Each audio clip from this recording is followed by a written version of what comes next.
You're listening to the Thrive Podcast, where every week we dive into a practical, tactical tip to bring you from a life of simply surviving to thriving.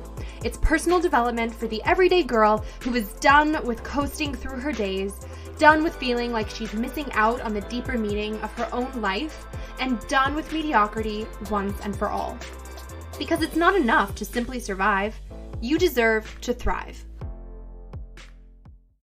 Welcome back to Thrive. We're talking about the B word today, balance. Whether you love it or hate it, it probably makes you feel some kind of way. And Toronto-based business coach, author, podcaster, and community leader, Lianne Kim, is here to help you rethink balance once and for all. Lianne busts some balance myths today and shares instead how to get in a state of flow that works for your life, whether you're a fellow business owner, mama of littles, dedicated career woman, or a combination of all of the above. She's also sharing her C.A.L.M approach, C.A.L.M, to create more joy, appreciate this moment, let go and say no more, and meditate or embrace me time. It's our hope that you will finish this episode feeling better about what you're already doing so well, being a bit easier on yourself as you intentionally review some realistic shifts that you might be able to make for an even more flowing, joyful life. Stay tuned through this episode. Drop it 5 stars if you like what you're listening to, and welcome, Lianne. Thank you so much, Erica. I'm so thrilled to be here. Yes, Lianne, you are such a superstar and such a bright light. I am so honored that you are bringing that light to Thrive today. So thank you so much for being here. And let's just kick things off with you telling us about yourself in a nutshell. Sure. So in a nutshell, I'm a mom. I had 2 kids very close together. They're now 8 and 10. But at the time, I was working full time. I had a side hustle. I have a husband. I have a house that I was taking care of. And it all just got to be a little too much. I realized that I wasn't making time for my own joy, and I wasn't really doing something with my life that felt fulfilling. I loved my career, but I was ready for a change. And so I started doing some sales consulting on the side. I had this little community of mamas who had their own businesses, and really quickly, I realized that I had something here. I realized that these mom entrepreneurs were so super passionate about what they were doing, but a lot of them didn't come with the sales skills that I had built up in my day job, in my career. And so, yeah, after a couple of years of contemplating and testing things out, I made the leap. Since that time, I became a business coach, and I'm still a business coach to this day. I primarily coach mom entrepreneurs who want to grow to 6 and 7 figures. And yeah, loving life, would never change it for the world.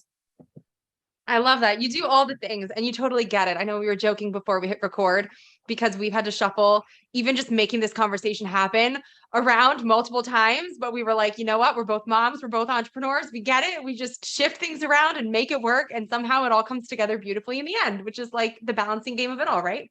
Absolutely. Yeah. My kids were really, when I started this thing, my kids were almost 1 and not yet 3. So I had 2 kids under the age of 3. I somehow discovered that I wanted to be an entrepreneur, and I was hustling.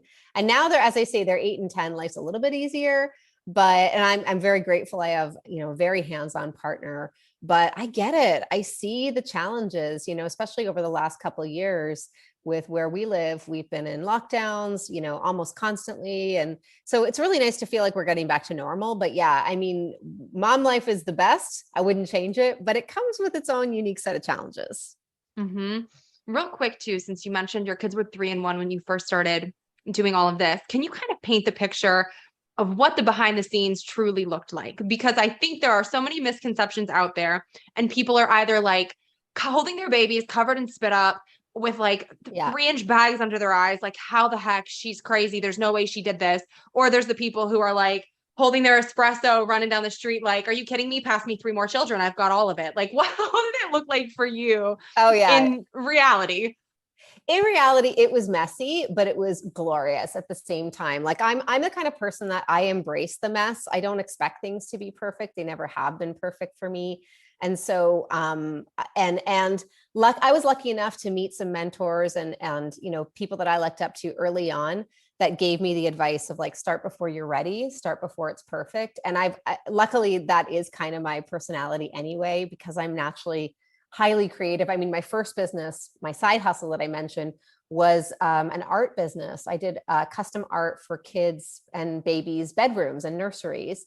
And I was highly creative. I loved doing it, but I realized it wasn't scalable. So back in the day, I was, painting by day. I was, blessed. I really want to honor the fact that here in Canada, we get these generous maternity leaves. I mean, they're not perfect, and they're not completely paid. But at the time I had a day job, I was able to step away and I didn't have to worry about that job not being there for me. So with both of my kids, I took 1 year off, partially paid, and then was able to go back. And as I say, I have this amazing partner. His name is Yoon. He also is a very hands-on dad. So I would lean on him a lot. I can remember days where I'd be, working from home on my day job. I'd be working on my side hustle. I'd be planning a Mamas and Co event that was happening in 2 weeks. And we wanted to sell more tickets to that. And then, the little ones would come home from daycare, and then I'd have to switch into mom mode. I'm a very hands-on mom. Like a lot of people are, and I say, do what you need to do to create balance, whatever that looks like for you. We're going to talk about balance in a minute and how a lot of people hate that word. I hated that word for a long time. So I'm a big believer in do what you need to do, but I actually enjoy cooking. I actually enjoy working out. I actually enjoy doing a lot of the things that a lot of women do not enjoy doing. So for me, it was never about, building this massive empire at all costs. It was always going to revolve around my life, my family, my time with my kids. And it still does to this day, but every season just looks a little bit different. It's always messy, but it's messy in its own unique way. And, if you're listening to this and you're early stages and you've got young kids, I just say by all means necessary. A big thing that I will talk about in order to create more of that balance or that feeling of calm, feeling of fulfillment, asking for help was so critical. I've struggled with it for sure. I think a lot of people struggle with it, but I knew I wasn't going to make it through without it. And I knew that this business, once I realized what it was, I just knew I couldn't do it all on my own. So I think that served me in that I see a lot of women, I coach a lot of women early stages that are trying to do it all on their own, and they're trying to do it, on a dime and without investing anything. And I appreciate that. But at the same time, none of us were meant to do it all alone. So I think we have to get more comfortable with asking for help. Oh, for sure. And I love that you mentioned the big buzzword, balance. We've talked about balance a lot here on Thrive in the past, but it's a conversation that I think is always worth having because it's really always evolving, much like the idea of balance and what that looks like in each of our lives and each of the different seasons. So let's just go there right away because you're big on balance, or rather rethinking it in general. So can you maybe bust some balance myths, share your viewpoint on what it is and maybe what it's not too, because I feel like you said, some people either love it and swear by it or some people hate it.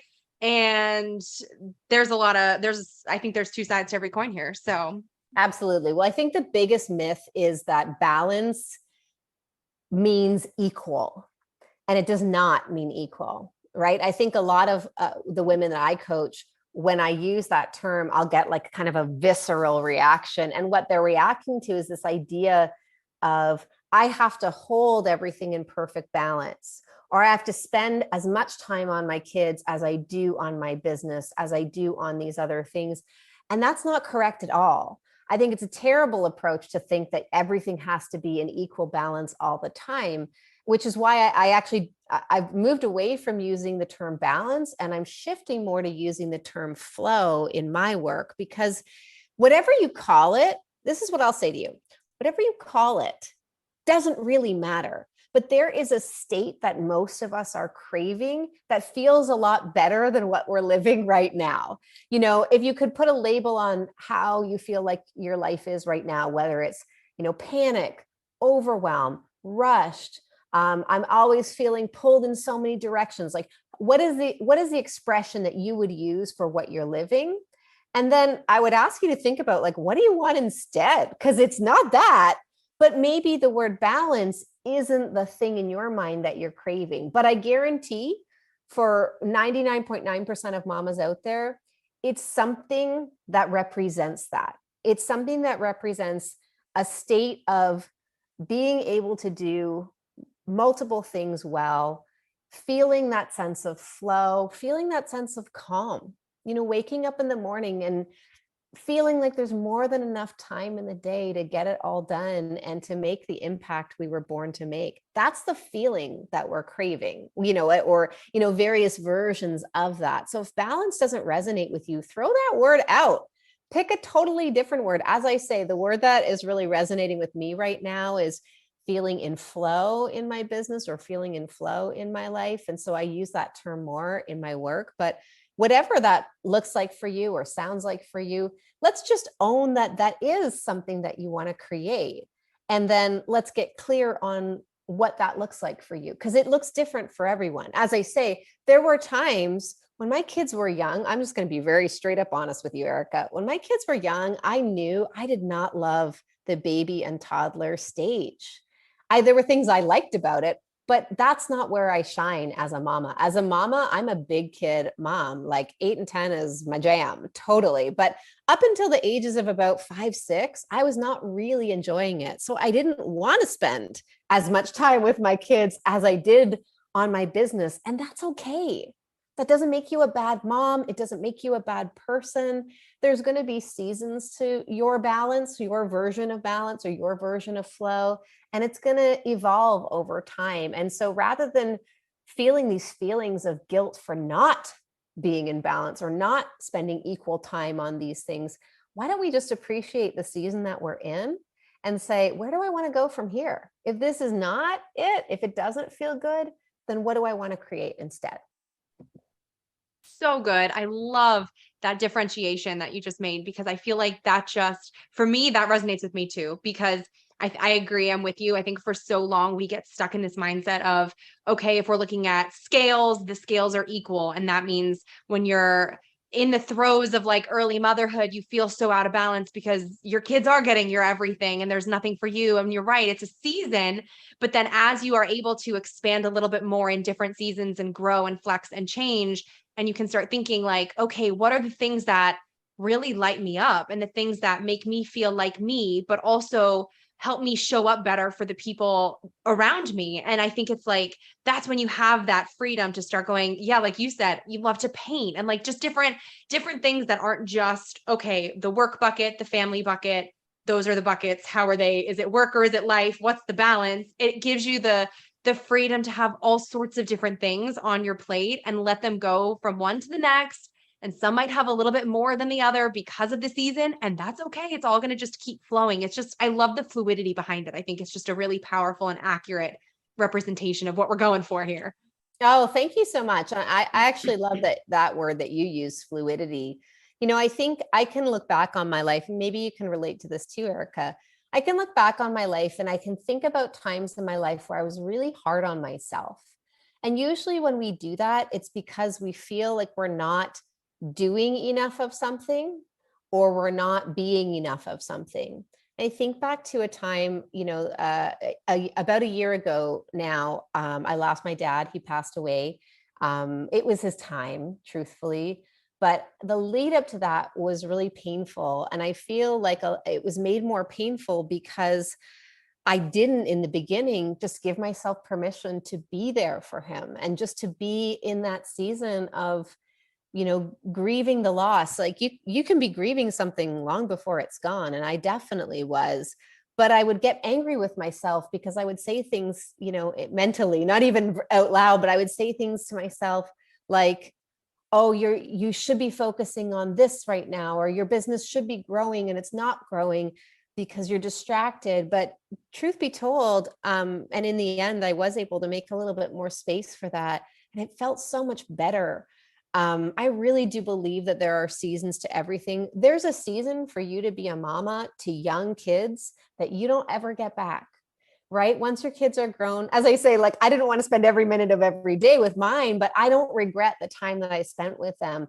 And I think so often we're so hard on ourselves, and this word should comes up. I should be present for my kids, or I should be on social media more. Oh, that one kills me. Cause I'm like, maybe it's not, maybe that's not what you should be doing. Like, I think we have to tap into this idea that we have this one beautiful life to live, but we're not meant to do it all continuously, full force all the time. And so there was a season where my family needed me to be there for my family, for my dad. That meant that business took a back seat. It was not the number one priority. And then there were times where I was able to make my business my number one priority, and that was the season for that, you know. And so you're not going to be growing constantly at this full rapid pace all the time. There's going to be these waves to it. And I think one of the best things we can do is actually not even just embrace it, but try to enjoy it, right? Try to enjoy the seasons that life presents, even if it's not the most enjoyable. It's a great challenge for us to kind of appreciate where we are instead of always trying to be somewhere else. I think that's just one thing I'd love to see change, is if we could just stop trying to be something else or someone else or somewhere else, further ahead, faster. You know, it's this constant hustle that we need to make a conscious decision to stop doing that. Yes, absolutely. And it's one of those things too where I think it gives us such important perspective to have those slower seasons also, because we forget that if we were just hustling all the time, everyone would just be burnt out. And I feel like there's probably most of society that is in a state of burnout right now. But if you have it all good all the time, okay, well now is it good? Or now is that the new normal? And now do you need something even more, even better, even whatever to top it, to give you that sense of perspective of, well, if this is good, then what is bad? Like everything has its opposite there too. So like if we have a busy season, we need the slow season to give us that time and space and margin to reset and recharge and let new things come and blossom in there. We can't just be like living in full bloom all the time and expect to keep it up and keep blossoming. Like literally nothing in nature works that way. You're so So right.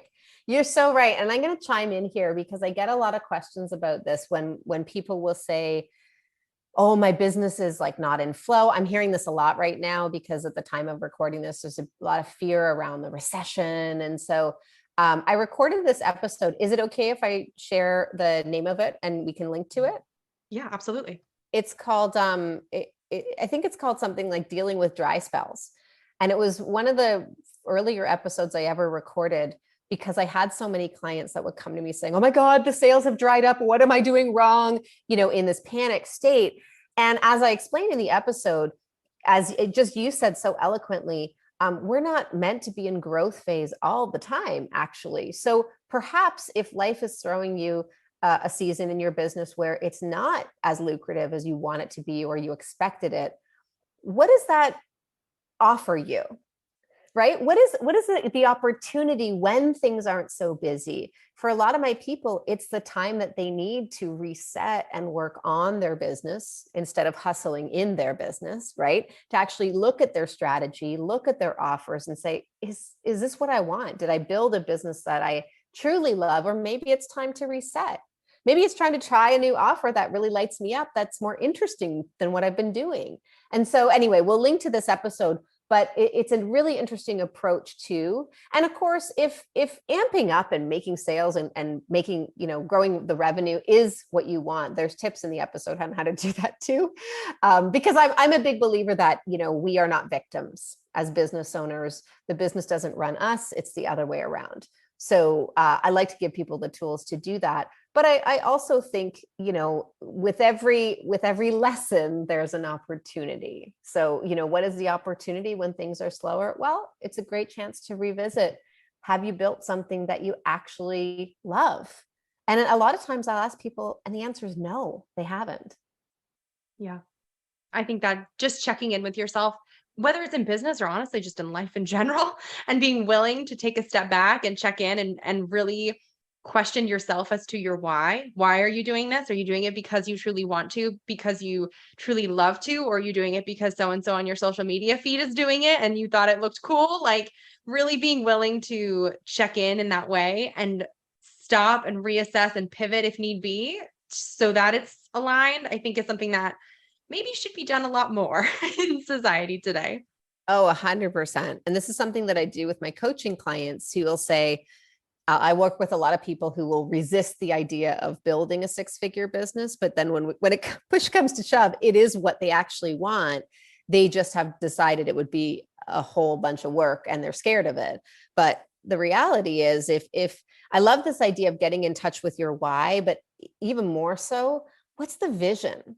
Right? Typically when I do these visioning exercises, these 5-year visions, people aren't talking about dollars. They're talking about things like, oh, we could finally, upgrade our home to what we feel like we really deserve, or we could finally take that trip because we've been saving and haven't been able to take vacation. Like, it's not these wild and crazy things that people want, but it's the things that matter. It's more time with family.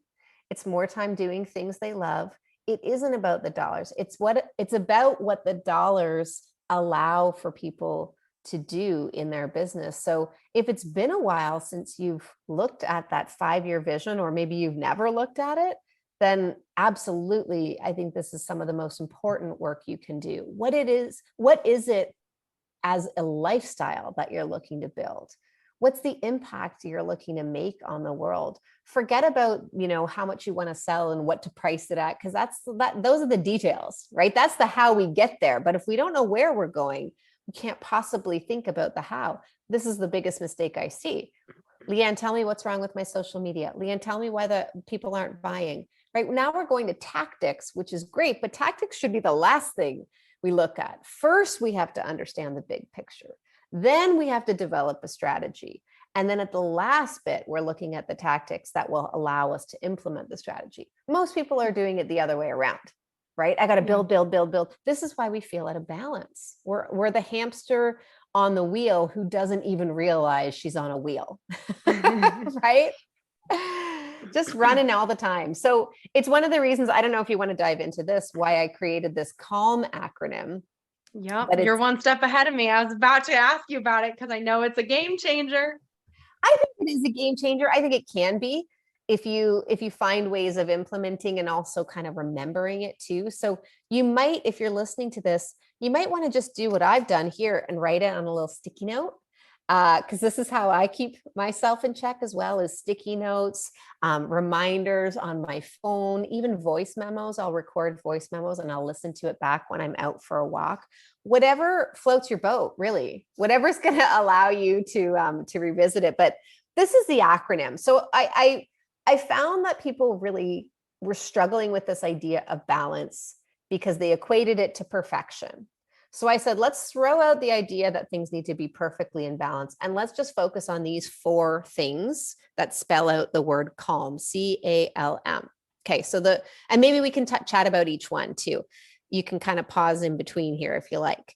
The C stands for creating time for joy. Because as I said, I'll hear a lot of women who'll say, oh, once I get to 6 figures, then I can take Fridays off.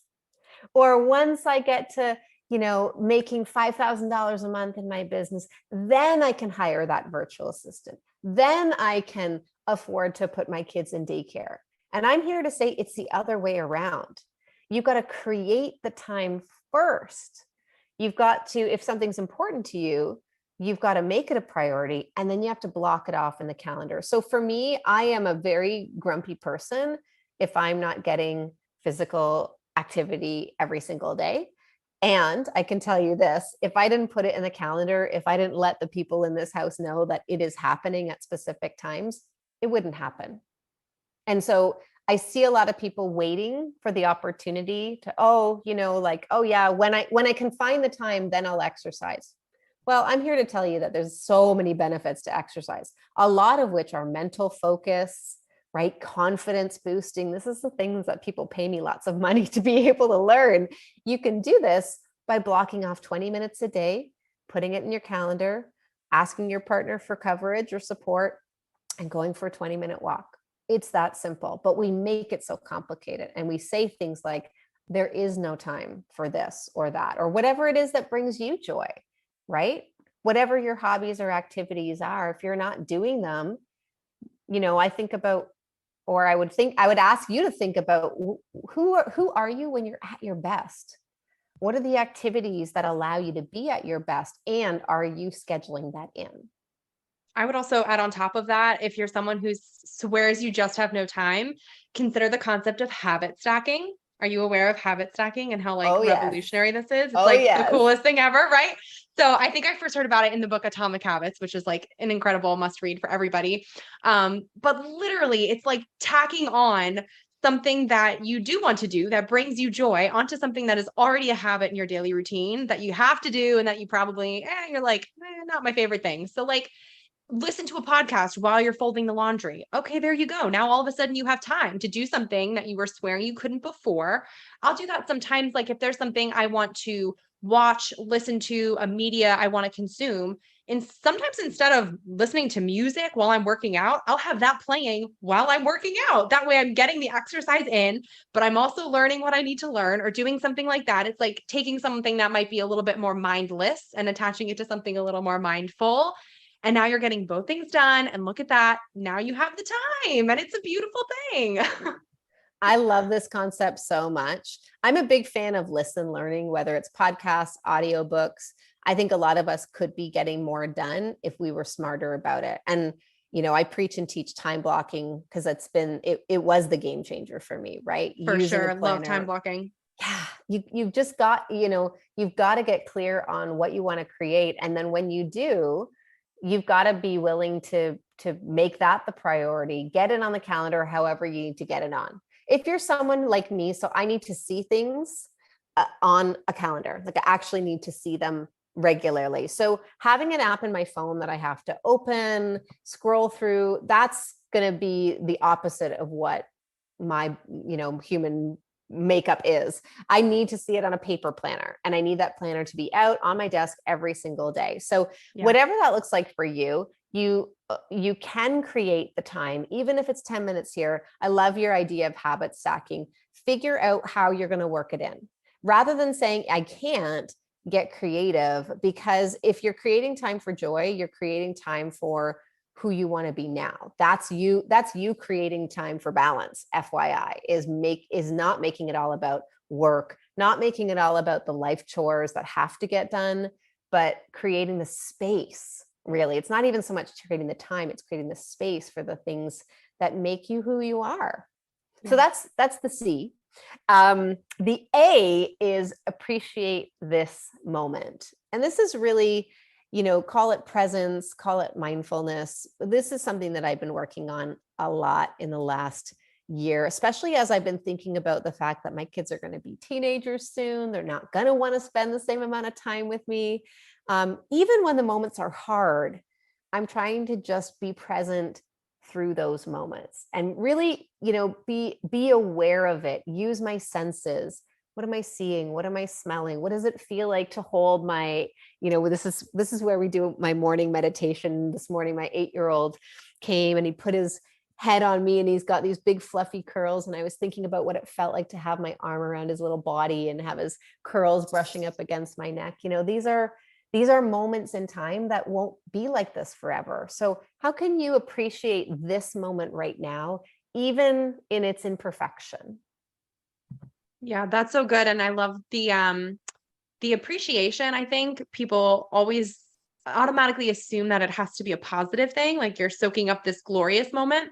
But I also think there's just something to be said about learning to appreciate what might not seem so glamorous or wonderful on the outside, and appreciating it for what it could be or the opportunity that exists within the obstacle, and appreciating it even if it's hard, but you know that you're growing through it, or you know that it is teaching you something, and it might not feel so fabulous in the moment, but you can appreciate the gift that it is to have the opportunity to learn something or have the opportunity to grow into a better version of yourself. So I think I love the word appreciate, just because I think it has more depth to it than it's sometimes given credit for. You are bang on, Erica. And I'll be honest, expecting things to be great every single day is quite unrealistic. I think it's important that we understand that there is going to be these highs and lows, and it's not about making it all perfect or trying to wish something were better. It is about appreciating what is, and you can still want it to be better. You can still create change, positive change, but acknowledging where you're at and being in the moment really as much as we possibly can. I think that's That's something that most of us are kind of sleepwalking through life. And I would just love to see that change. Absolutely. All right, give us the L. The L is a fun one. It's let go, say no. And this is especially powerful for my mamas because we say yes to everything. And we believe that we're the only one who can do the thing. And if we don't do the thing, someone's going to be upset, or, the stakes are high. So this would go for any of the obligations in my book. I call them not opportunities. Right? You know how you'll get asked to, like, can you help out with a bake sale? It might be a good networking opportunity for you. And I'm thinking, it's not going to be a networking opportunity for me. It's me helping you do your thing. But most of us are either too unwilling to call it what it is, or, sometimes we may really think, oh, maybe this will get me closer to my goals. But for the most part, if someone's asking you to do something, it's because it's going to serve them and not you. So be really honest with yourself about what lights you up. Say no to the stuff that doesn't. And I'm very proud to say the women that I coach say no to a whole bunch of stuff. Committees that they sit on that they no longer enjoy, carpools that just don't actually serve their schedule very much. All the things that we get asked to do as moms and business owners, even, things like collaborations. Well, I always ask my people to think about this. What is the collaboration really for? Do you really need it to reach your goals? Because if not, it's just taking you further away from your goals. So, we got to get clear on what is worthwhile and what's a distraction. And if it's a distraction, you can politely say no, let it go, give the opportunity to somebody else so you can stay the course. For sure. Oh, I see this all the time in my field of work, and everybody and their mother loves to make it seem like it is going to be the best thing for you ever if you just work for free for them, because you'll just be helping a small business dream. And I'm like, you know what? I have all the love and respect for small business owners' dreams. I am a small business owner myself. But at the end of the day, if I said yes to every single thing in my inbox for the past 8 years, wanting me to work for free for them, I would have a very expensive hobby on my hands and no time to actually do anything that I enjoyed. And I also wouldn't have a small business because I wouldn't have made any money. So, like, you really have to get down, and you can so politely say to people, like, thanks, but no thanks. This isn't a great opportunity at this time.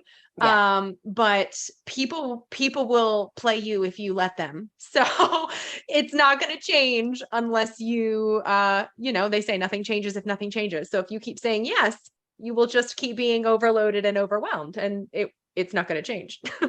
100%.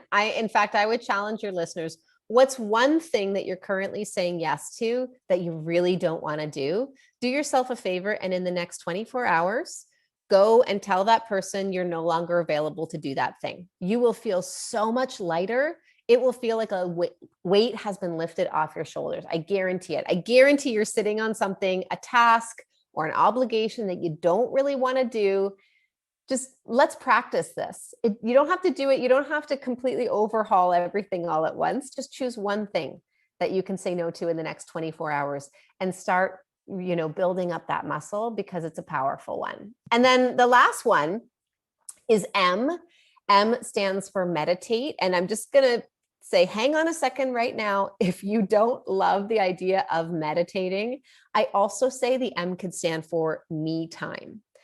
And that is because I really do believe that a lot of us would do better if we had a little bit more quiet time to turn inward, whether that is meditation or mindfulness practice, or it's just you sitting quietly with a cup of tea and enjoying that moment, right? Without the distractions, the noise, again, people asking you to do stuff, which happens all the time. What would life look like if you dedicated 10 minutes a day?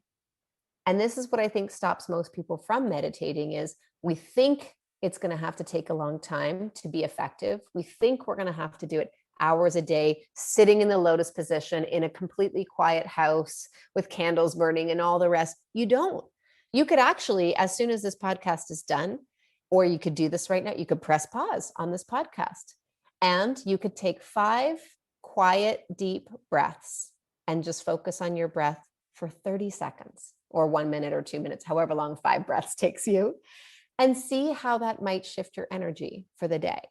I was not a seasoned meditator. It does not come naturally to me to meditate because I'm a doer and I'm a mover and a shaker, and sitting still with my thoughts is like not, it's not where I thrive, but it has been a game changer for me. I think of it as, somebody once used the expression, think of it as like cleaning your mind, right? The way you would clean your home once a week, or you clean your sheets, you're cleaning your mind every day so that it can work better for you, so that you can create more focus. It is such a powerful tool. And again, 5 minutes a day, even 2 minutes a day, you could start with that. For sure. And if you say you can't, TikTok has upped their duration of videos, where there's like 3-minute videos on TikTok now. So just like delete one of your TikToks that you're mindlessly scrolling through and replace it with some quality brain cleaning time, and voila, we've just found you your 3 minutes. I love that. I love that. Honestly, so my morning alarm goes off at 6:20 a.m. and I press snooze, and the snooze is 9 minutes, and I lie in my bed because that's the easiest way for me to do it. I probably should and could sit up. I could find another place, but then I run the risk of getting caught up in other things. If I do it first thing before I even leave my bed, then it gets done. And it's not perfect. My mind definitely wanders, but I make it a priority every day. So that's my system, is just to use my alarm, my existing morning alarm, and my snooze button. What's your system going to be? How can you make this a habit, as we spoke about before? So there you go. C.A.L.M, create time for joy, appreciate this moment, let go, say no to more things, and meditate or me time. If you do those 4 things consistently, if you keep that at the forefront of your mind, then you're absolutely going to feel more of that sense of centered, calm, and balance that I think most of us do crave. Absolutely. Oh, thank you so much for sharing it with us, Lianne. It's so good. I would love to get things wrapped up by asking you something we ask all guests on the show, which is, what does thrive mean to you? And how do you strive to thrive in your everyday life? Oh my goodness. Well, thriving for me really is figuring out what is going to make me be at my best. And that looks different for different seasons of my life. Right now, me at my best is plenty of time outdoors, plenty of time away from screens, plenty of time moving my body. In fact, I track my move calories every single day, because it's the only way I've found that I can make sure that I'm staying in the zone, is that I'm actually moving enough. And so, like, if I were to say what's one thing, it's movement. It's daily physical activity, rain or shine, whether I feel like it or not, and not being hard on myself if I don't do as much as I want one day. Just trusting that, like, my body is the best tool. It's my body and my brain. Our bodies, our minds are the best tools we have at our disposal. And without them, we have nothing. So it's a silly thing maybe to some, but it is the thing that keeps me in the zone, keeps me growing and moving forward. So good. Tell everyone where they can find you online to connect with you more. Sure. So if you love podcasts, please do listen to my podcast. It's called The Business of Thinking Big. You can also connect with me on Instagram at Lianne Kim Coach. So we put together something special for your people. A lot of my mama entrepreneurs are not feeling balanced, not feeling joyful, because they're serving a lot of the wrong people. So I created a masterclass called Secure More Dream Clients. It really just allows you to build the business of your dreams, serving the people that you really want to be serving. And it's a free masterclass. Anyone who's listening to this can have access to it by heading to mamasandco.com/dream. There, you'll be invited to check out the masterclass. I think it is one of the best tools I have if you're curious about my coaching style in terms of business coaching. I think it's a great start. So once again, it's mamasandco.com/dream, and we can link to it in the show note, I guess. Absolutely. Thank you. Wait, before you go, make sure you're subscribed to never miss an episode of Thrive. Drop 5 stars on your way out if you like what you just listened to, and come join the party on Instagram at thrive.podcast to stay inspired and thriving all week long. Thanks for tuning in. It's your time to thrive.